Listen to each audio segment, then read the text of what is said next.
ప్రభుకు స్తోత్రములు.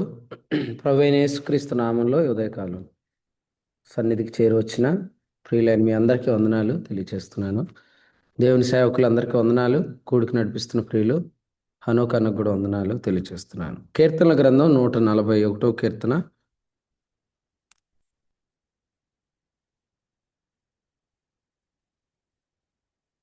ఈ కీర్తనలో మొదటి వచనం, యెహోవా నేను నీకు మొర్రపెట్టుచున్నాను, నా యొద్దకు త్వరపడి రమ్ము. నేను మొర్రపెట్టగా నా మాటకు చెవియొగ్గుము. నా ప్రార్థన ధూపం వలెను, నేను చేతులెత్తుట సాయంకాల నైవేద్యం వలన నీ దృష్టికి అంగీకారం లగునుగాక. యెహోవా నా నోటికి కావలి ఉంచుము, నా పెదవుల ద్వారమునకు కాపు పెట్టుము. పాపము చేయవారితో కూడా నేను దుర్నీతి కార్యములో చొరబడకుండునట్లు నా మనస్సు దుష్కార్యమునకు తిరగనీయకుము. వారి రుచిగల పదార్థం నేను తినకయుందునుగాక.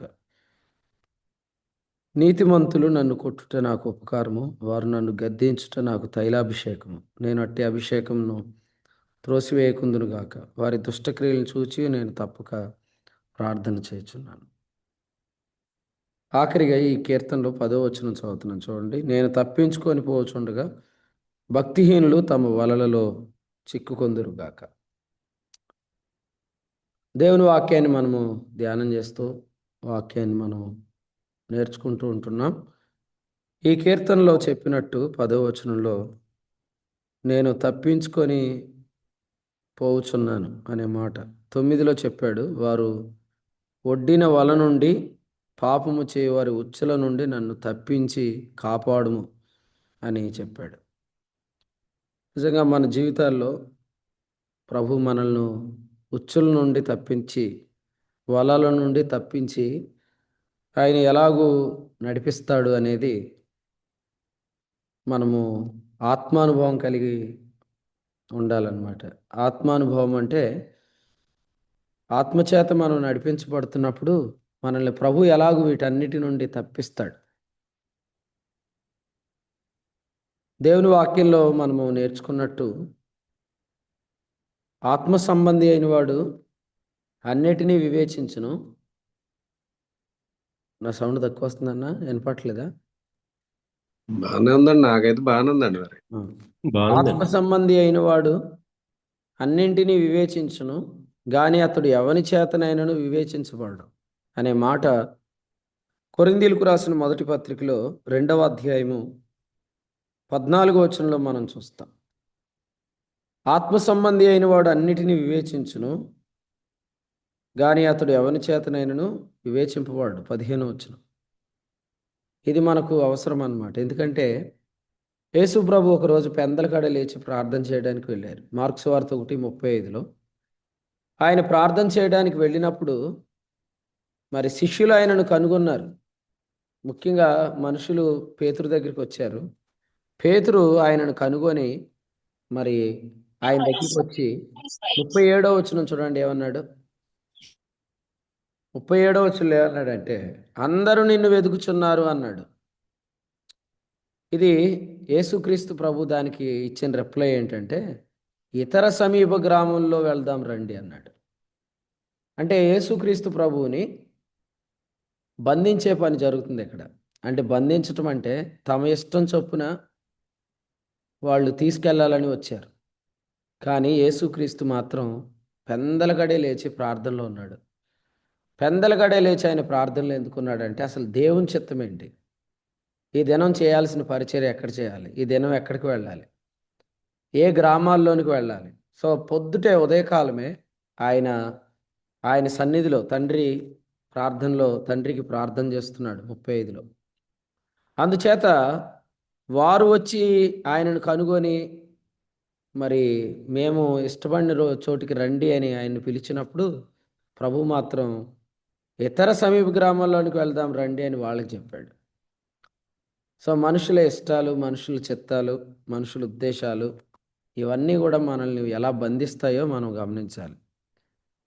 అయితే మనము దేవుని చిత్తానుసారంగానే వెళ్ళాలి అంటే మనము వీరి చేత బంధించబడకూడదంటే మన ప్రభువు వలె మనము పెందలకడనే అందరికంటే ముందుగా యేసుక్రీస్తు ప్రభు తన శిష్యులకు కూడా తెలియదు ఆయన ఎక్కడున్నాడు. అందుకనే సీమోనును అతనితో కూడా ఉన్నవారు ఆయన వెతికారు అని ఉంది. అంటే ఆయన శిష్యులకు కూడా చెప్పకుండా సీక్రెట్‌గా వెళ్ళి ఆయన ప్రార్థన చేస్తున్నాడు. అలాగ మనము దేవుని చిత్తాన్ని తెలుసుకోవాలి. మనము దేవుని చిత్తంలో వెళ్తూ ఉంటుండగా ఎవరైనా వారికిష్టమైన చోటికి మనల్ని తీసుకెళ్ళాలని ప్రయత్నించినప్పుడు, మనం దేవుని చిత్తం ఏంటో వారికి చెప్పాలి. యోహాను సువార్తలో 21:18లో యేసు ప్రభు చెప్పినట్టు, "నీ నడుము కట్టుకొని నీకిష్టమైన చోటికి వెళ్ళుచుంటివి" అనే మాట మనం చూస్తాం. పేతురు పత్రిక పేతురే ఆ మాట చెప్పింది పేతురు గురించి. అదే పేతురు 1:13లో చెప్పాడు, "మీ మనస్సు అను నడుము కట్టుకోండి, నిబ్బరమైన బుద్ధి గలవారై ఉండండి." నిబ్బరమైన బుద్ధి అంటే ఏంటంటే, అసలు దేవుని చిత్తం విషయంలో సంపూర్ణమైన నిశ్చయత. ఇక అటు ఇటు కాదు. ఇక మనస్సును సిద్ధం చేసుకోవటం. మనస్సును సిద్ధం చేసుకునే పని. నిబ్బరమైన బుద్ధి కలిగి ఉండాలి. పౌలు అంటాడు గదా! కొరింథీ పత్రికలో ఆహ్, కొరింథీయులకు రాసిన రెండవ పత్రిక మొదటి అధ్యాయంలో ఆయన చెప్తూ అంటాడు 17వ వచనం. "నేనెలాగో ఉద్దేశించి చపల చిత్తుడుగా నడుచుకుంటున్నానా" అంటాడు. నేనెలాగ ఉద్దేశించి చపల చిత్తుడుగా నడుచుకుంటున్నానా? అవును, అవునని చెప్పుచు, కాదు కాదన్నట్టుగా ప్రవర్తించుచు, శరీరానుసారంగా యోచిస్తున్నానా అంటాడు. అంటే దేవుని చిత్తం నెరవేర్చేవారు చపల చిత్తులు కాదు. వాళ్ళు స్వస్థ బుద్ధి కలిగిన వారు లేదా నిబ్బరమైన బుద్ధి గలవారు. కాసేపు ఒకలాగా, కాసేపు మరొకలాగా మాట్లాడేవారు కాదు. వారు నిబ్బరమైన బుద్ధి గలవారు. అందుచేత ఈ వాక్యాన్ని మనం వింటున్నప్పుడు వినండి.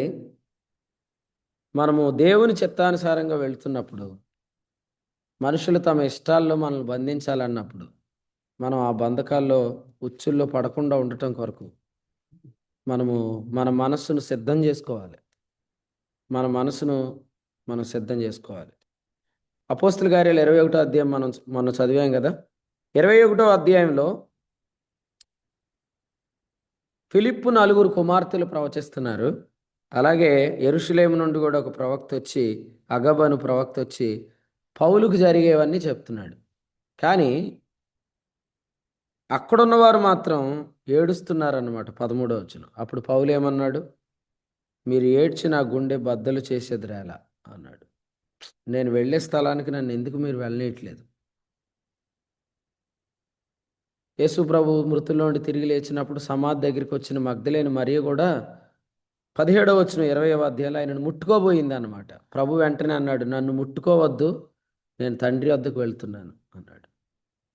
అపోస్తుల కార్యాల గ్రంథం మొదటి అధ్యాయంలో శిష్యులు ఆయనతో మాట్లాడుతూ అన్నారు, "ఇశ్రాయేలుకు రాజ్యం అనుగ్రహిస్తావా" అన్నారు. 6వ వచనం. అంటే నువ్వు ఇక్కడే ఉండిపోవచ్చు కదా! కదా! యోహాను సువార్తలో ఉంటుంది కదా! క్రీస్తు ఎల్లప్పుడూ ఉండునని ధర్మశాస్త్రం చెప్తుంది కదా! 12:34 యోహాను సువార్త. మరి నువ్వు వెళ్ళిపోతానంటావేంటి? యూదులు అనుకుంటారు ఈయన గ్రీసు దేశస్థుల మధ్యకి వెళ్ళిపోతాడేమో, అక్కడికెళ్ళి వాళ్ళతో మాట్లాడతాడేమో అనుకుంటారు. కానీ యేసుక్రీస్తు ప్రభు మాత్రం ఆయన ఎవ్వరి చేత బంధించబడలేదు. ఆయన వేటి చేత కూడా బంధించబడలేదు. తన ప్రియ శిష్యుడైన పేతురు కూడా మత్తయి సువార్త 16లో ప్రభువా అది నీకు దూరమగును గాక అన్నప్పుడు ప్రభు వెంటనే అన్నాడు, సాతానా నా వెనక్కు పొమ్ము అని చెప్పాడు 23లో. ఈ విధంగా మనము దేవుని ఆత్మ చేత నడిపించబడినప్పుడు ఉంటాం. దేవుని ఆత్మానుభవం అన్నమాట ఇది. సో, ఎందుకు బంధిస్తున్నారు? కొన్నిసార్లు టిఫిన్‌లు, కాఫీలకే బంధించబడి బస్సులు పోగొట్టుకొని, ట్రైన్‌లు పోగొట్టుకొని, మీటింగ్ టైంకి వెళ్ళకుండా ఏదో విధంగా బంధకాలు మనల్ని బంధించేటట్టు ప్రయత్నాలు జరుగుతూ ఉంటాయి. ప్రతి విషయంలో కూడా మనము మెలకువగా ఆత్మను కలిగి ఆత్మానుసారంగా నడుస్తున్నప్పుడు మనకు మెలకువ కలుగుతుందన్నమాట. ఎఫెసీ పత్రికలో చెప్పాడు ఈ మాట. 5వ అధ్యాయంలో ఎఫెసీయులకు రాసిన పత్రికలో 15లో చెప్తూ దినములు చెడ్డవి అని చెప్తూ 17లో చెప్పాడు. అవివేకులు కాక ప్రభు యొక్క చిత్తమేమిటో గ్రహించుకోండి. తర్వాత అన్నాడు, మత్తులుగా ఉండకండి, ఆత్మపూర్ణులై ఉండండి అని చెప్పాడు. మత్తులుగా ఉండకండి, ఆత్మపూర్ణులై ఉండండి. కాబట్టి ప్రియులారా, మనం మత్తుగా ఉండకూడదు, మెలకువగా ఉండాలి. వివేకం కలిగి ఉండాలి. ఆత్మ సంబంధమైన వివేకం అన్నాడు కొలస్సి 1. ఇది మనకు కలిగి ఉండాలి. ఎందుకు ఇది జరుగుతుంది, ఎందుకు ఇది ఎలాగో ప్రయత్నం జరుగుతుంది అనేది గమనించాలన్నమాట. పరమగీతంలో ఒక మాట ఉంది చూడండి, మొదటి అధ్యాయం. అన్న ఏంది భువన ఆన్ చేసుకోవట్లేదా వీడియో? లేదండి. రాత్రి తిట్టాను, వాళ్ళు జూమ్లో జాయిన్ అవ్వట్లేదని. ఒకసారి ఆన్ చేసి నేను తిట్టుతాను, మళ్ళీ వెళ్ళిపోద్దా అండి. పరమగీతం మొదటి అధ్యాయం చూడండి. పరమగీతము 2వ అధ్యాయము 7వ వచనం చదువుదాం. పరమగీతం 2:7. ఎవరో ఒకరు చదవండి. యెరూషలేము కుమార్తెలారా, పొలంలోని ఇరులను బట్టియు లేళ్లను బట్టియు మీ చేత ప్రమాణము చేయించుకుని ప్రేమకు ఇష్టమగు వరకు మీరు లేపకయు కలతపరచకయు నుండునని మిమ్మల్ని బతిమాలు కొనుచున్నాను. చాలండి. భువనా నువ్వు వీడియో ఆన్ చేసుకో, లేకపోతే తీసేస్తారు. వీడియో ఆన్ చేసుకో స్పీడ్గా. చూడండి, ఈ వచనంలో ఆమె ఏమంటుందంటే కలతపరచొద్దు, ప్రమాణం చేసుకుంటున్నాను. ఎంత మంచి ప్రమాణం! వర్తమానం అయ్యేదాకా నన్ను నువ్వు కలతపరచొద్దు. దేవుని చిత్తం ఏంటో తెలుసుకునేదాకా నేను బైబిల్ చదువుతాను, నువ్వు నన్ను డిస్టర్బ్ చేయొద్దు. ఆమె అంటుంది, పొలములోని ఇరులను బట్టి లేళ్లను బట్టి మీ చేత ప్రమాణం చేయించుకొని ప్రేమకు ఇష్టమగు వరకు మీరు లేపొద్దు, కలతపరచొద్దని మిమ్మల్ని బ్రతిమాలుచున్నాను. రూతు గ్రంథంలో కూడా ఈ మాట మనం చూస్తున్నాం. రూతు గ్రంథంలో న్యాయాధిపతుల గ్రంథం తర్వాత 3వ అధ్యాయంలో మనం ఈ వచనం చూస్తున్నాం. ఇక్కడ కూడా వ్రాయబడింది ఏమనంటే, నువ్వు మెల్లగా పోయి అనే మాట అక్కడ వ్రాయబడింది.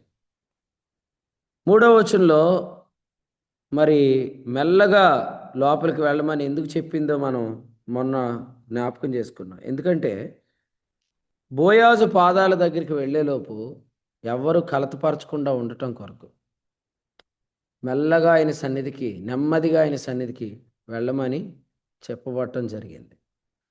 అందుచేత ఈ ఉదయకాలం మనం గమనిస్తున్నప్పుడు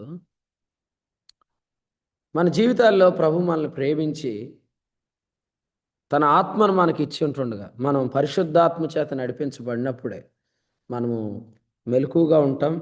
ఎవరు మనల్ని బంధిస్తున్నారు, ఎవరు మనల్ని ఆటంకపరుస్తున్నారు, మరి ఎవరు మనల్ని డైవర్ట్ చేస్తున్నారు అనేది మనం తెలుసుకోగలుగుతాం. తద్వారా ఈ కీర్తనలో చెప్పినట్లుగా చిక్కుపడటం అనేది భక్తిహీనుల లక్షణం. ఈ కీర్తనలో అదే రాశాడు కదా ఆఖరి వచనంలో. మరి చిక్కుకుపోవటం అనేది భక్తిహీనుల లక్షణం. భక్తిహీనులు తమ వలలలో చిక్కుకొందురుగాక, నేనైతే తప్పించుకొని పోతున్నానని చెప్పాడు. కాబట్టి మనం తప్పించుకొని వెళ్ళిపోవాలి. ఇంకా ఆలోచిస్తే ఈ కీర్తనలో చెప్పినట్టుగా మనం వేగంగా కూడా వెళ్ళిపోవాలి. ఇందాక ఇశ్రాయేల్ అన్న మాట వాడాడు, మనం వేగంగా వెళ్ళిపోవాలి. నిన్నటి దినాన వర్తమానంలో మనం విన్నాం, మనం వేగంగా వెళ్ళిపోవాలంటే ఏం చేయాలంటే ఆదికాండం 18లో అబ్రహాము పరుగెత్తి అనే అనుభవాన్ని మనం చూస్తాం. అబ్రహాము పరిగెత్తడానికి గల కారణం ఏమని విన్నాము అంటే, ఆదికాండం 17వ అధ్యాయంలో దేవుడు అబ్రాములో తన పేరును రాశాడు. నిన్నటి రెవల్యూషన్ అంతా అదే కదా, అబ్రాములో తన పేరును ఉంచాడు అనమాట. అబ్రహాం అనే పేరులో ఆయన తన పేరు, హే అంటే అర్థం ఏంటంటే కృప అని అర్థం.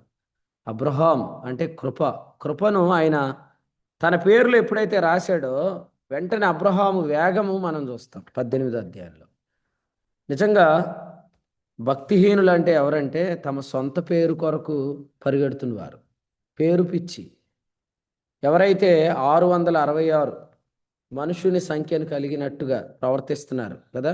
శనివారం ఉదయకాలం మనం ఏం విన్నాం, ధర్మ విరోధి ఇంకా రాలేదు కానీ ధర్మ విరోధ సంబంధమైన మర్మం ఇప్పటికే క్రియ చేస్తుంది. 666 సంఖ్యను ఎవరు లెక్కించమని చెప్పాడు? బుద్ధి గలవాడు. మనకు కూడా ఆ వర్తమానం చెప్తున్నాడు, 666తో మనకు సంబంధం లేదు కానీ బుద్ధి గలవాడు ఆ సంఖ్యను లెక్కించండి. ఎందుకంటే ఇప్పుడు కూడా చాలామంది మనుషుని పేరు కొరకే ప్రయత్నం. ప్రకటన గ్రంథం 13వ అధ్యాయం 18లో మనుషుని సంఖ్య 666 అంటే మనుషుడు, అందులో దేవుని పేరు లేదు. ఆలెఫ్, బెయిత్, మేమ్, అబ్రామ్ అనే పేరులో దేవుని పేరు లేదు. సో దేవుడు హే అనే వర్డ్ని ఎప్పుడైతే ఇంక్లూడ్ చేశాడో అప్పుడు అబ్రామ్ పేరులో దేవుని పేరు వచ్చింది. 14వ అధ్యాయం మొదటి వచనంలో మనం చూస్తాము ప్రకటన గ్రంథంలో, తండ్రి నామము ఆయన కుమారుని నామము నొసళ్ళ యందు వ్రాయబడటం. ఎప్పుడైతే దేవుని పేరు మన పేరులో ఇంక్లూడ్ అయిద్దో అప్పుడు మనం వేగంగా వెళ్ళిపోతాం. ప్రభువు పేరు కొరకు జీవించే వాళ్ళు వేగంగా వెళ్తారు. సొంత పేరు కొరకు ప్రయత్నించే వాళ్ళు చిక్కుకుపోతారు. కాబట్టి వేగం, ఎందుకంటే 666 అంటే అర్థం ఏంటంటే 18 సంవత్సరాల నుండి నడుము వంగిపోయిన అనుభవం అన్నమాట. 666 3 ఆరులు కలిపితే 18 కదా. లోకా 13లో ఆ స్త్రీ నడుము ఏమైంది? వంగిపోయింది కదా. కానీ ఐగుప్తులో నుండి ఇశ్రాయేల్ బయటికి ఎలా వచ్చారు?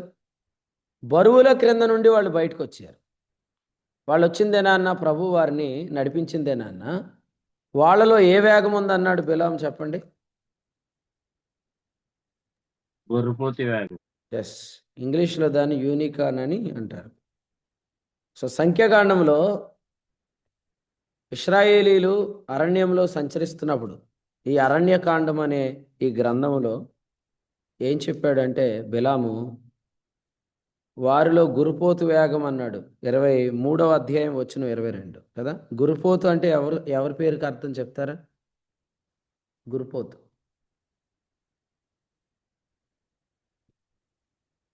ఉం? గురుపోతు వేగం, వేగం అనే పదం అర్థం కలిగిన వ్యక్తి ఎవరు? బోయాజు. బోయాజు కదా. బోయాజు అంటే వేగము, యాకీను అంటే స్థిరము. మనకి స్పీడ్ ఉండాలి, స్టెబిలిటీ ఉండాలి. సొలొమోను మందిరంలో ఈ 2 స్తంభాలు ఉంటాయి, స్పీడ్ అండ్ స్టెబిలిటీ కదండి. అంటే మన జీవితాల్లో ఇక్కడ గమనిస్తున్నప్పుడు బోయాజు అనే వేగము మనకు అవసరం అన్నమాట. వేగంగా మనము కదలాలంటే ఆయన పేరు మనలో ఉండాలి. మన సొంత పేరు కొరకు మనం ఎంత పరుగులు ఎత్తినా మనం చిక్కుకుంటాం తప్ప ప్రభు పేరు కొరకు మనం అప్పగించుకుంటే ప్రభువు మనల్ని ఊరేగిస్తాడు. చూడండి దైవ గ్రంథంలో అపోస్తుల కార్యాల గ్రంథం 15వ అధ్యాయంలో 26వ వచనంలో బర్నబా, పౌలు అనువారు యేసుక్రీస్తు పేరు కొరకు తమ్మును తాము అప్పగించుకున్నారు. బర్నబా, పౌలు యేసు ప్రభు పేరు కొరకు అప్పగించుకున్నారు. యేసుక్రీస్తు పేరు కొరకు అప్పగించుకోవటం వల్ల విజయోత్సవంతో ప్రభువారిని ఊరేగించాడు. ఎక్కడా కూడా లాక్ అవ్వకుండా, ఎక్కడా కూడా ఏదో ఆటంకాలు, అభ్యంతరాలు చిక్కుకుపోకుండా చేరవలసిన గమ్యానికి సమయానికి సకాలానికి చేర్చి వారి ద్వారా దేవుడు గొప్ప పని జరిగించాడు. సో మనం కూడా అలాగ పాపు నుండి పంపులియా, పెర్గే, పిసిదియా, అంతియోకియా మొదటి సువార్త యాత్రలో వాళ్ళు చాలా వేగంగా ఎక్కడ లాక్ అవ్వకుండా వాళ్ళు వెళ్ళిపోయారు. సేమ్ వెలాసిటీ ప్రభు మన జీవితాల్లో కలిగించాలంటే పేరు అనేది మంచిది కాదు, యేసుక్రీస్తు పేరు కొరకు అప్పగించుకోవటం మంచిది. కానీ ఇది మన జీవితాల్లోనికి ఎలా వస్తుందంటే విశ్వాస మూలంగా జీవించడం అనే అనుభవం ద్వారానే వస్తుంది. ఎందుకంటే విశ్వాస మూలంగా జీవించేవారు యేసుక్రీస్తు నామమున ఎల్లప్పుడూ ప్రార్థిస్తుంటారు. ఆయన నామస్మరణ ఎవరైతే ఎక్కువ చేస్తారో వారు యేసుప్రభు పేరు కొరకు తమ్మును తాము అప్పగించుకుంటారు. అలా అప్పగించుకున్న వారి పని చాలా వేగంగా జరిగింది. అరణ్యకాండలో ఇశ్రాయేలీల ప్రయాణానికి బిలాము పెట్టిన పేరేందంటే వారిలో గురుపోతు వేగం కలదన్నాడు. కాబట్టి మన ప్రభు మనలో వేగం కలిగించునుగాక. వేగం ఉండాలి, మనం ఎక్కడ చిక్కుకోకుండా తప్పించబడుతూ వెళ్ళిపోవాలన్నమాట. సో 141వ కీర్తనలో మనం చూస్తున్నాం, మొహమాటాలు ఉండకూడదు. మీరు చూస్తే బేతేలుకు వచ్చిన ప్రవక్త ప్రవచించిన తర్వాత ఆ వృద్ధుడు వచ్చి నేను కూడా ప్రవక్త, నేను వచ్చి భోజనం చేయమన్నప్పుడు ఆ వ్యక్తి మొహమాటానికి వెళ్ళి భోజనం చేశాడు. అలాగూ మనం మొహమాటంతో ఇక్కడ ఉండండి, ఈ రాత్రికి ఇక్కడ గడిపేయండి అనే మాటలకి మనము మొహమాటంగా కొన్ని స్థలాల్లో ఉండకూడదు. ప్రభు ఆత్మ మనకు మెలకు వేస్తున్నప్పుడు అక్కడి నుంచి లేచి వెంటనే బయలుదేరి రావాలి. అలాగూ మనము చిక్కుకోకుండా ప్రభు మనల్ని నడిపించాలన్నమాట. అది ఆత్మ అనుభవమే. ఆత్మానుసారులు ఆత్మ విషయముల మీద మనసును ఉంచుతారు. నిజంగా మన మనస్సు అలా ఉండాలి. అందుకని ఈ వచనం ఇలా రాశాడు. 141 కీర్తన 4వ వచనం, నా మనస్సు దుష్కార్యమునకు తిరుగనీయకము అని చెప్పాడు. నేను దుర్నీతి కార్యములలో చొరపడకుండునట్లు. ఈ వాక్యాన్ని మనం చూస్తున్నప్పుడు దుర్నీతి కార్యాల్లో మనం చొరపడకుండా, మన మనస్సు దుష్కార్యానికి తిరగకుండా ప్రభు మన మనస్సును కాపాడుతాడు. ఆత్మానుసారులు ఆత్మ విషయాల మీద మనసు పెడతారు. నాకు ఇంట్రెస్ట్ లేదండి అంటారు కొంతమంది. ఇంట్రెస్ట్ లేదంటే అర్థం ఏంటి? అంటే మనస్సు సిద్ధం కాలేదు అని అర్థం. ఏ విషయానికైనా మనకు ఇంట్రెస్ట్ లేదంటే ఆ విషయంలో మనకు మనసు సిద్ధం కాలేదు. పౌలు కూడా ఈ మాట చెప్పాడు కదా, కొరింథీ పత్రికలో 16వ అధ్యాయంలో, అపోల్లోను నేను బ్రతిమాలాను, 12వ వచనం, అతనికి ఎంతమాత్రం మనసు లేదు అన్నాడు, వీలైనప్పుడు వస్తాడు అన్నాడు. కాబట్టి పౌలు లాంటోడు బ్రతిమాలినా కూడా అపోల్లోకు మనసు లేదు అనే విషయాన్ని రాశాడు. అంటే దేవుడు కూడా మన మనసుకు ప్రాముఖ్యత ఇస్తున్నాడు. మన విల్కి దేవుడు బలవంతంగా ఏమి చేయడు. మన మైండ్ని ప్రిపేర్ చేసే దేవుడు అన్నీ చేస్తాడు. హెబ్రీ 13:20 అదే, ప్రతి మంచి విషయంలో తన చిత్త ప్రకారం చేయటకు ఆయన మనలను సిద్ధపరుస్తాడు. ఫిలిప్పీ పత్రిక 2వ అధ్యాయంలో చెప్పాడు, ఇచ్చయించుటకును కార్యసిద్ధి కలుగు చేసుకొనుటకును తన దయా సంకల్పం నెరవేరుటకై మీలో కార్యసిద్ధి కలుగు చేయవాడు దేవుడే. 13వ వచనం. కాబట్టి ప్రభువే మనసును సిద్ధపరచాలి. ప్రార్థనకు రావాలనిపించలేదు, బైబిల్ చదవాలనిపించట్లేదు, వాక్యం వినాలనిపించట్లేదు. సో ఖచ్చితంగా మైండ్ని దేవుడే ప్రిపేర్ చేయాలి. అంతేగాని ఎలా ఉన్నా కూడా నేను వాక్యం వినగలను అని అనుకుంటే అది జరిగే పని కాదు. ఆయన మన మనసును సిద్ధం చేయాలి. ఆయన మన మనసును సిద్ధం చేయాలి. అందుకనే దేవుడు శిక్షణ కూడా దేంతో చేస్తాడు? దేవుడు శిక్షణకు వాడుకునే ఆయుధం ఏది చెప్పండి? మనసు మనస్సే కదా. కఠినపరచడం. మనస్సే. నిద్రమత్తుగల మనసు ఇచ్చేస్తానన్నాడు. మనస్సు అనేది దేవుని దగ్గర ఆయన ఓపెన్ అయినా చేస్తాడు, దాన్ని లాక్ అయినా చేస్తాడు. దేవుడు మనస్సు ద్వారా శిక్షణ చేస్తాడు మనల్ని. మానవునికి ఓన్ విల్ లేకపోతే మనిషి దేవుని చేతులు బానిసైపోతాడు. మనిషికి స్వచిత్తం ఇచ్చాడు. ఆ స్వచిత్తాన్ని ఉపయోగించుకొని దేవుడు ఆత్మనైనా ఉపయోగించుకొని నడిపిస్తాడు. కొన్నిసార్లు ఆ మనసుకు నిద్రమొత్తాన్ని కలిగిస్తాడు. అప్పుడు ఇంకా మనకు మనసు రాదేక. దేవుని పని మీద మనసు రాదు, బైబిల్ చదవాలనిపించదు, వాక్యం చదవాలనిపించదు. కాబట్టి ఈ పరిస్థితి రాకముందే జాగ్రత్తగా ఉండాలి. మనం ఈ పరిస్థితుల్లోనికి మనం వెళ్ళకముందే జాగ్రత్తగా ఉండాలి. 16వ అధ్యాయం కొరింథీ పత్రికలో 9వ వచనంలో మన మనస్సును ఆయన సిద్ధం చేసినప్పుడు ఈ వచనం ఉంది, కార్యానుకూలమైన మంచి సమయం నాకు ప్రాప్తించినది. కార్యానుకూలమైన మంచి సమయం నాకు ప్రాప్తించినది. కాబట్టి ప్రభు మన మనస్సును సిద్ధం చేస్తే కార్యానుకూలమైన మంచి సమయం మనకు ప్రాప్తిస్తుంది. ఫుట్ నోట్లో ఏం రాశాడు? సత్యప్రసాద్ గారు అంత పెద్ద రగ్గు కప్పారు, అంత చలేస్తుందా మీకు? వర్షం వచ్చేస్తుందండి ఇక్కడ. మాకు వస్తుంది, మేము తడుచుకుంటానే వచ్చామండి. చదవండి. కొరింథీ పత్రిక 16వ అధ్యాయంలో ఫుట్ నోట్లు ఏమని చెప్పండి. కార్యానుకూలమైన సమయం ప్రాప్తించిందంటే గొప్ప ద్వారం నాకు తెరవబడి ఉన్నది. ఎస్, గొప్ప ద్వారం తెరవబడింది. ఎంత అద్భుతం చూడండి. మనస్సును కానీ ప్రభు సిద్ధం చేస్తే గొప్ప ద్వారం తెరవబడుతుంది. అపోస్తుల కార్యాలు 14:27 ఏముంది? ఆయన ద్వారం తెరిచిన సంగతి అని వ్రాయబడింది. ఫిలదెల్ఫియాతో ప్రభు మాట్లాడుతూ తలుపు తీశాను, ఎవడు వేయలేడు, వెళ్ళిపోమని చెప్పాడు. తలుపుని ఎదుట నేను తీశాను కాదా? తలుపు ఆయనే తీయాలి, తలుపు ఆయనే మూయాలి. నోవాహును ఆయనే మూసి బంధించాడు. ఫిలదెల్ఫియాకు ఆయనే తలుపు తీశాడు. ఆయన చెప్పిన గొప్ప మాట ఏంటంటే ఫిలదెల్ఫియా సంఘంతో కదా, పెట్టుకోండి, పేరు పెట్టుకోండి, ప్రసాద్ గారు, మంచి పేరు. ఇక్కడ ఏమందంటే తలుపు తీశాను, ఎవడను వేయనేరడని చెప్పాడు. సో అద్భుతం ఇది. 12వ వచనంలో ఈ మాట, ఇంకో మాట ఉంది చూడండి, నా దేవుని ఆలయంలో ఒక స్తంభంగా చేస్తానని చెప్పాడు. ఇక అస్థిరమైన మనసు తీసేస్తాడు. దేవుని పని మీద స్థిరమైన మనసు ఇస్తాడు.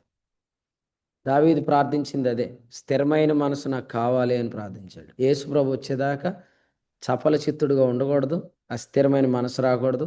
ఇప్పుడు దాకా వచ్చిన అలలు చాలు, ఆ ఫ్లక్చువేషన్స్ చాలు, ఇప్పుడు నాలో స్టెబిలిటీ కావాలి. ప్రభు వచ్చే దినం వరకు నేను స్థిరచిత్తుడుగా ఉండాలి. అటువంటి మనస్సు ప్రభు మనకు అనుగ్రహిస్తాడు. ఇక్కడ పాపము వేరు, దుర్నీతి వేరు. 4వ వచనం చూడండి. పాపము వేరు, దుర్నీతి వేరు. శరీర కార్యాలు అని గలతీ పత్రిక 5:19 ఏవైతే లిస్ట్ చెప్పాడో ఆ లిస్టుని కొలసి 3:5 ఏం చెప్పాడంటే సాధనాలు, అవయవాలు, దుర్నీతి సాధనాలు అన్నాడు. కాబట్టి జస్ట్ మనం తప్పు చేయటం అనేది శరీర కార్యమే కాదు, అది దుర్నీతికి సాధనం కూడా అవుతుంది. అంటే అపవాది ప్రస్తుతం అభిషేకానికి విరోధంగా చేస్తున్న లైన్కి మన అవయవాలు ఆయుధాలుగా ఉపయోగపడతాయి. ఇది మనం ఇంతకుముందు విన్నాం కదా. ఏ పాపం కొరకు ప్రార్థించమన్నాడు, ఏ పాపం కొరకు ప్రార్థించొద్దు అన్నాడు. జాన్ పాల్ చెప్తాడు. జాన్ పాల్ కరం కాని పాపం కోసం ప్రార్థించవచ్చు అన్న. మరణకరమైన అయిన పాపం చేసే వారి కొరకు ప్రార్థించొద్దాను. Very good. మరణకరమైన పాపం అంటే ఏముంది అక్కడ యోహాను పత్రికలో? మరణకరమైన పాపము అంటే ఏముంది యోహాను పత్రికలో? 5:17 చూడండి.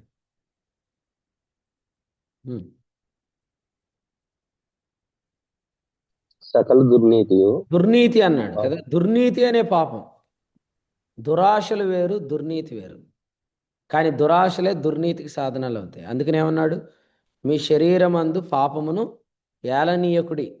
దురాశలు కలగకుండా ఉండటానికి మీ శరీరమందు ఉన్న పాపాన్ని ఏలనీయకుడి అని చెప్పి తర్వాత ఏమన్నాడు, మరియు దుర్నీతికి సాధనాలుగా మీ అవయవాలు అప్పగించకండి అన్నాడు. 13వ వచనం 12వ వచనం. దురాశలు దుర్నీతికి సాధనాలు అవుతాయి. కొలసి పత్రికలో జారత్వాన్ని అవయవం అన్నాడు, కానీ గలతీ పత్రికలో మాత్రం 5:19 దాని శరీర కార్యం అన్నాడు. కాబట్టి పాపం అనేది దుర్నీతికి సాధనమైంది. కాబట్టి నా మనస్సు అటువైపు తిరగకూడదని ప్రార్థన చేశాడు. ఆత్మానుసారులు ఆత్మ విషయాల మీద మనసు పెడతారు. కాబట్టి మన మనస్సు శరీర కార్యాల మీదకి వెళ్ళకూడదంటే మనం ఎల్లప్పుడూ ఆత్మానుసారులుగానే ఉండాలి. ఆత్మానుసారుడు అంటే అర్థం ఏంటి?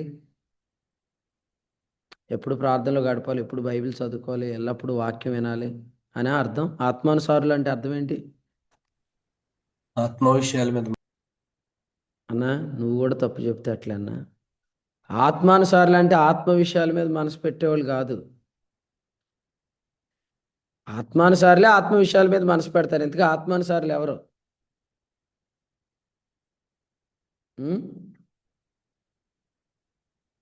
చాలాసార్లు చెప్పాను నేను ఇది, హైదరాబాద్లో మెసేజ్లోనే చెప్పాను.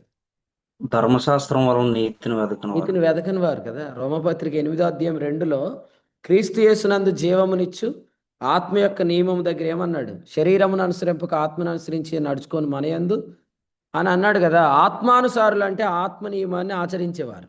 వారి మనసు ఆత్మ విషయాల మీదకి వస్తుంది. కాబట్టి ఆత్మానుసారులు ఆత్మ విషయాల మీద మనసు పెడతారు. ఆత్మానుసారులు ఎవరంటే ఆత్మ విషయాల మీద మనసు పెట్టేవారని చెప్పకూడదు. ఆత్మానుసారులు ఎవరంటే ఆత్మ నియమాన్ని ఆచరించేవారు. వారికి ఆత్మ విషయాల మీద మనసు కలుగుతుంది.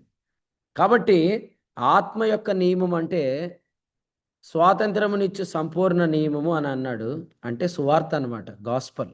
నీతిమంతుడు విశ్వాసం మూలంగా జీవించుననే ఆ జీవం మీద ఎవరైతే మనసు పెడతారో వారికి ఆత్మ విషయాల మీద మనసు కలుగుతుంది. అందుచేత వారు ఈ దుర్నీతి కార్యాల్లో చొరబడరు. ఈ దుర్నీతి కార్యాల్లో చొరబడరు అనమాట. ఇంకొకటి ఏంటంటే ఇక్కడ చెప్పాడు కదా 5వ వచనంలో, నీతిమంతులు నన్ను కొట్టుట నాకు ఉపకారము, వారు నన్ను గద్దించుట నాకు తైలాభిషేకం. కదండి, గద్దింపు వర్తమానం కూడా అభిషేకం అని ఎంతమంది అనుకుంటారు? గద్దింపు వర్తమానం కూడా అభిషేకమే అనే మనసు ఎప్పుడు పోద్ది చెప్పండి? గద్దింపు వర్తమానం కూడా అభిషేకమే.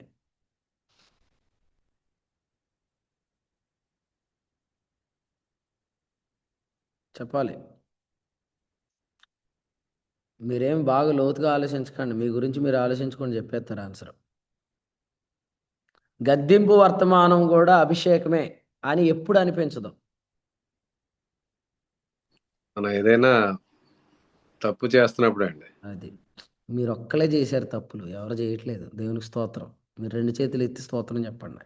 అది తప్పులు అసలు చేయని వాళ్ళు ఇప్పుడు సైలెంట్గా ఉన్నారనమాట. మనము తప్పు చేస్తున్నప్పుడే గద్దింపు అభిషేకం అనిపించదు. అందుకనే పై వచనం నుంచి రాస్తూ అన్నాడు, నా మనస్సు దుష్కార్యమునకు తిరగనీయకమన్న తర్వాత నీతిమంతులు నన్ను కొట్టుట నాకు ఉపకారం అన్నాడు. కాబట్టి మనం తప్పు చేస్తున్నప్పుడే మనకి అనుభవం కలుగుతుంది. మనం ఏదైనా మిస్టేక్ చేస్తున్నప్పుడే మనకి అనుభవం కలుగుతుంది. రవణ, ఏ అనుభవం? శ్రీకాకుళం సోదర, ఏ అనుభవం? ఈ దుర్ అంతకాలం మరి అది తప్పు చేసే అనుభవం నుంచి ఆ, ఇది కాదు, నువ్వు సరిగ్గా వినలేదు ఇప్పుడు. నేను అందుకే నిన్నే అడిగాను కరెక్ట్గా. తప్పు చేసినప్పుడు మన మనసు ఎలా అయిపోద్ది అంటే గద్దింపును అభిషేకం అని అనుకోదు, గద్దింపును అభిషేకం అని అనుకోవాలన్నమాట. ఇక్కడ చెప్పాడు కదా 5వ వచనంలో, వారు నన్ను గద్దించుట నాకు తైలాభిషేకం, నేను అట్టి అభిషేకమును త్రోసివేయకుందును అనలేదు, త్రోసివేయకుందును గాక అన్న. అంటే దావీదు లాంటోడు కూడా నేను కూడా త్రోసివేస్తాను అని చెప్తున్నాడు మరి. కాబట్టి ఏంటో ఈరోజు వాక్యం అంతా నాకే వచ్చినట్టుంది అని అనుకున్న వాళ్ళు కూడా వాక్యాన్ని పట్టించుకోరే కాదు. కానీ అది తైలాభిషేకం. ఆ అభిషేకాన్ని మనం ఏం చేయకూడదంటే పాడు చేసుకోకూడదు. వాసాన్ని ఎప్పుడు ప్రార్థన చేసినా ఉన్నాడో లేడో, ఏమన్నా ఉన్నాడా? ఉన్నారండి. వాసాన్ని ఎప్పుడు ప్రార్థన చేసినా ప్రసంగాన్ని అందిస్తారని అభిషేకంతో మాట్లాడతారా అంటాడు. అంటే మనం ప్రసంగాలు వింటలేదని చెప్పుకున్నాం కదా. ఎప్పుడో ప్రభు మన యొక్క మోడ్ మార్చేశాడు. మన స్టేజ్ మార్చి ప్రభు ఇచ్చిన వర్తమానం ఏంటంటే, యోహాను వ్రాసిన మొదటి పత్రిక 2వ అధ్యాయంలో 27లో ఆయన వలన మీరు పొందిన అభిషేకం బోధిస్తుంది అని చెప్పాడు. సో మనం ప్రసంగాలు వింటూ ప్రసంగాలు పోగు చేసుకొని మరొక చోట ప్రసంగించే పరిచర్యలో లేము, మనం అభిషేకాన్ని వింటున్నాం అనేది అనుకుంటే మనల్ని గద్దించేది కూడా అభిషేకమే. కాబట్టి ఉదయకాలం వాక్యం వింటున్న వారు ఈ ప్రార్థన మీరు కూడా చేయండి, అట్టి అభిషేకమును నేను త్రోసివేయకుందును గాక అనేది. కదా, ఎన్నిసార్లు వాక్యాలు స్టేటస్లో పెడుతున్నారు కదా. ఓ రోజు మిమ్మల్ని గద్దించిన వాక్యాన్ని ఎప్పుడైనా అభిషేకం నాతో మాట్లాడిందని పెట్టాలిగా. ఆదరించినప్పుడే కాదు, హెచ్చరించినప్పుడు కూడా అది అభిషేకమే అని చెప్పాలి. పౌలు గారు తెస్సలోనిక పత్రికలో మాట్లాడుతుంటుంటే వాళ్ళు ఏమన్నారంట, 2వ అధ్యాయం 13లో ఇది నిజముగా దేవుని వాక్యం అని అన్నారంట కదా. ఆ వాక్యం వారిలో ఏం చేసింది? కార్యసిద్ధి కలుగు చేసింది. అయితే 4వ అధ్యాయానికి వచ్చినప్పటికీ దేవుని ఎరుగని అన్ని జనుల వల్ల మీరు కామాభిలాష ఎందుకు గడపొద్దు అనగానే 8వ వచనంలో వాళ్ళు ఉపేక్షించారంట. ఏమని ఉపేక్షించారు? ఇది పౌలు గారి వాక్యమే, ఇది మనుషుని వాక్యమే, ఎవరో ఈయనకి చెప్పారు, మాకు చెప్తున్నాడు అని అనుకున్నారు. అప్పుడు పౌలు ఇలా రాశాడు, ఉపేక్షించువాడు మనుషుని ఉపేక్షించడు కానీ మీకు తన పరిశుద్ధాత్మను అనుగ్రహించిన దేవునినే ఉపేక్షిస్తున్నాడు. చూసారా, 2వ అధ్యాయంలోనేమో నిజంగా ఇది మనుషుల వాక్యం కాదు దేవుని వాక్యమే అన్నారు. కానీ ఈ టాపిక్ వచ్చినప్పటికి మాత్రం ఇది ఈ గద్దింపు అభిషేకం కాదనేశారు కదా. ఒక్క చిన్న పారాగ్రాఫ్లో పేతురు ఏమయ్యాడు? నువ్వు ధన్యుడు అన్నాడు, తర్వాత నువ్వు సాతాను అన్నాడు కదా యేసు ప్రభు. అంటే కొన్ని విషయాల్లో మనం ధన్యులుగా ఉంటాం, కొన్ని విషయాల్లో మనం సాతానులో ప్రవర్తిస్తాం.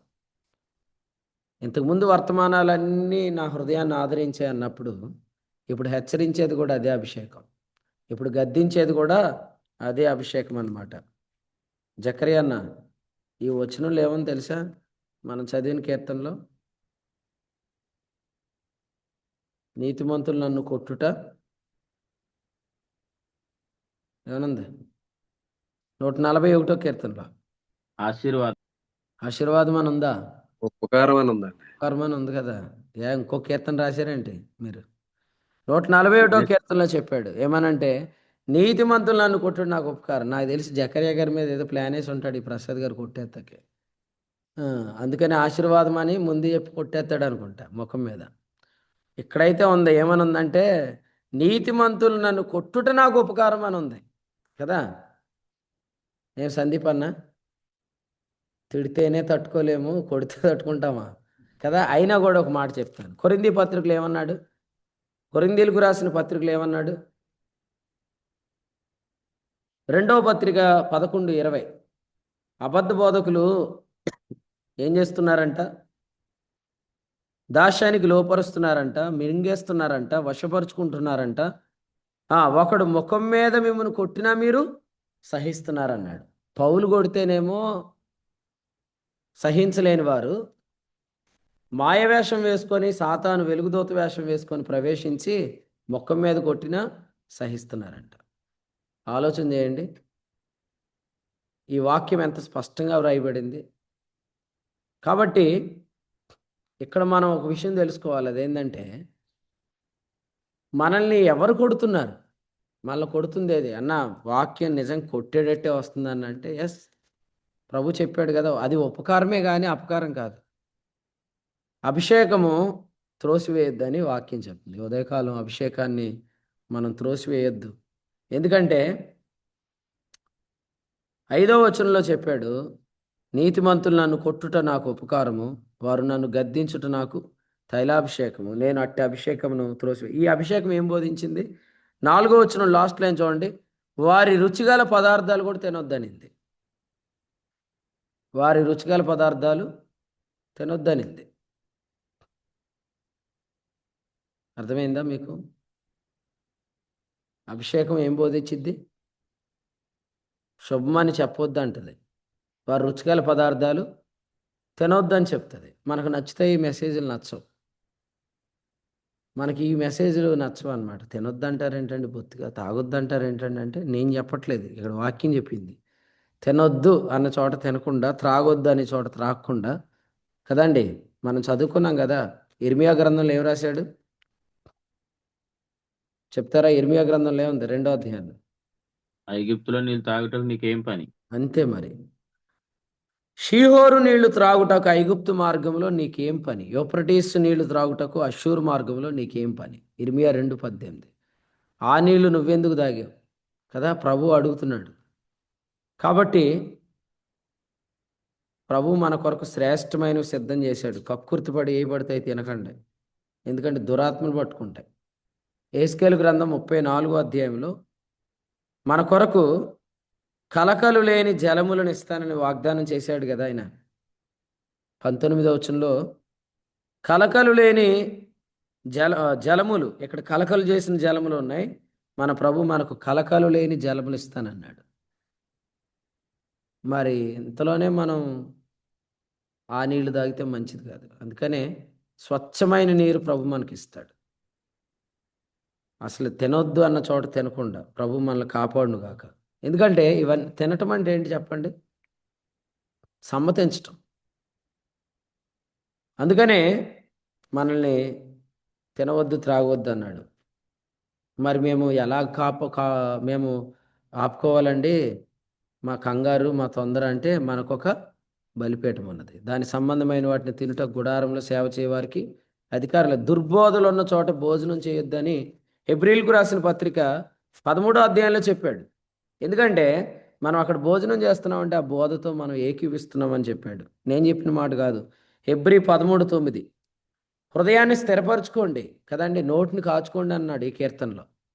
నోటికి కాచుకోండి, తొందరపడకండి. అక్కడ ముక్కేశారని చెప్పి ముక్క కకృతి పడకండి అని వాక్యంలో చెప్పాడు. రుచిగల పదార్థాలు అని అన్నాడంటే అవే కదా మరి. రుచిగల పదార్థాలని తినకండి, ఎందుకంటే 10వ వచనం మనకొక బలిపీఠం ఉన్నది. మీరు ప్రభువు బల్ల మీద,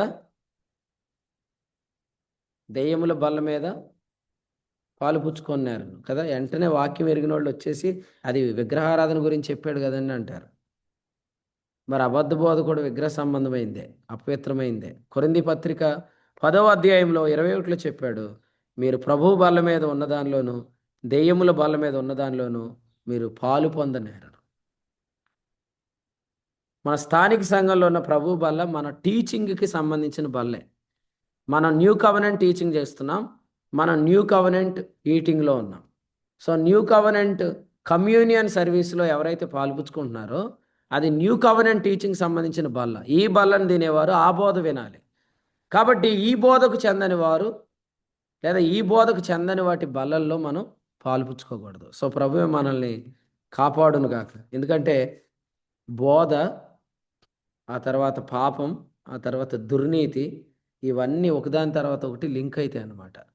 అందుచేత ఆఖరిగా రోమాపత్రిక 6లో ఆఖరి మాట చెప్పి ప్రార్థన చేస్తా. రోమీలకు రాసిన పత్రిక 6వ అధ్యాయంలో 3 విషయాలు చెప్పాడు. 3 విషయాలు. మొదటి విషయం చూడండి. మొదటి విషయం 17 ఉపదేశ క్రమం, రెండవ విషయం 12 శరీర దురాశలు, మూడవ విషయం 13 దుర్నీతి సాధనాలు.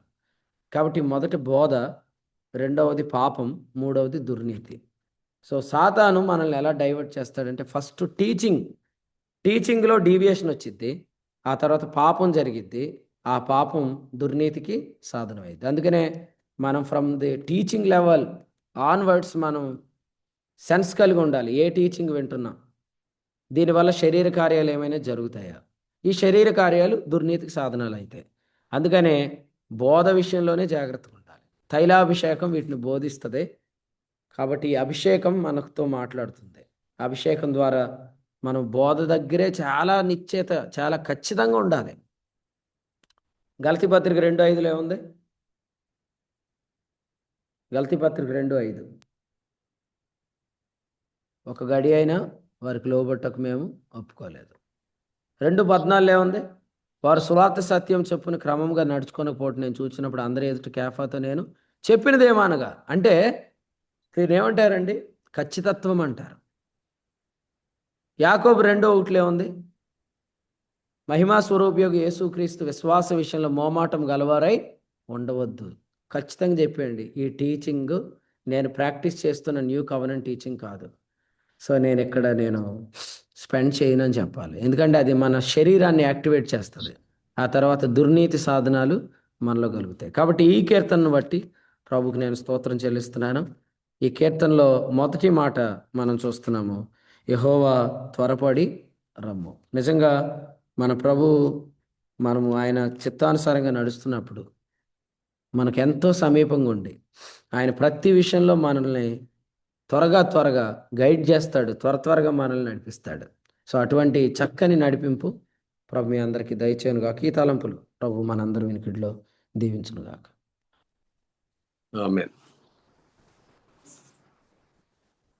యెహోవా నా యొద్దకు త్వరపడి రమ్ము అనే వచనాన్ని జ్ఞాపకం చేస్తూ ప్రభు యొక్క ఉదయకాలం అందు తన దాసుని ద్వారా మరి అందించిన తలంపులను బట్టి ప్రభుని స్తుతిస్తున్నాం.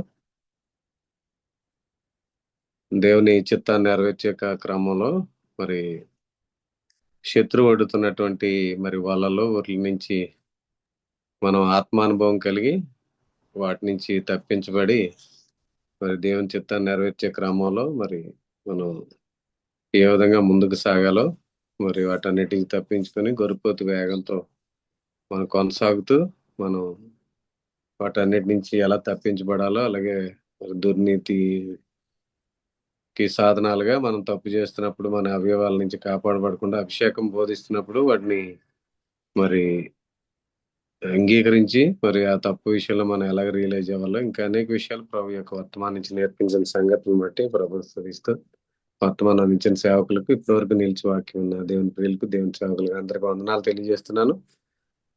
ఈ రోజు సాయంత్రం ఉండరాజువారిలో జరిగే కృతజ్ఞత కూడి కొరకు ప్రార్థన చేయండి. వీలు కలిగిన వారందరూ కూడా పాలు పంపులు పొందండి.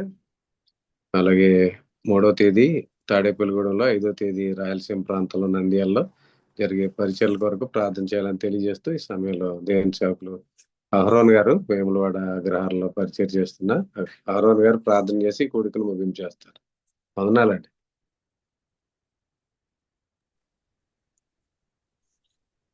పరిశుద్ధుడైన తండ్రి, గొప్ప దేవుడా, మమ్మలను ఈ ఉదయ కాలము దేవా కిందల గడన లేచి మీతో పాటు మమ్మలను దేవా సమకూరుస్తున్నారు. ఆ రోజు ప్రభువా మీరు ఎక్కడ ప్రార్థన చేస్తున్నారు, మీరు ఎక్కడ